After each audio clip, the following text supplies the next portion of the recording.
So, sa palagay ko, kailangan ko na rin maglabas ng reaction ko, no?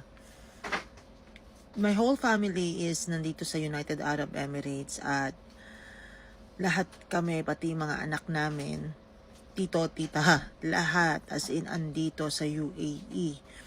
This is our second home.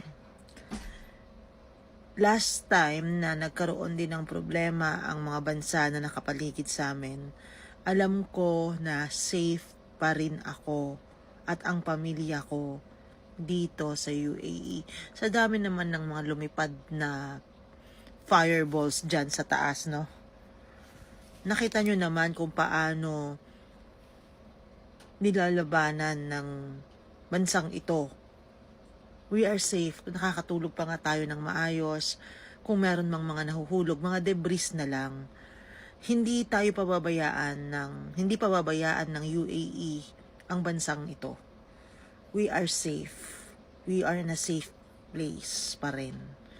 Kaya, oo, mag-ready tayong lahat. Katulad nga nung, buti na lang mga nakaraan, nakapamili na ako, no? Mag-ready kayo ng mga yung passports ninyo, yung mga bags ninyo, yung mga medicines ninyo, mag-ready. Wala namang masama sa pagre-ready, di ba? Pero ang pinakamaganda is wag kayong nagpanic. Kalma lang, kalma. Kantahan nyo yan, kalma. No, baby, kalma, kalma lang. At ang pinakamaganda is manalangin. Manalangin ng marami.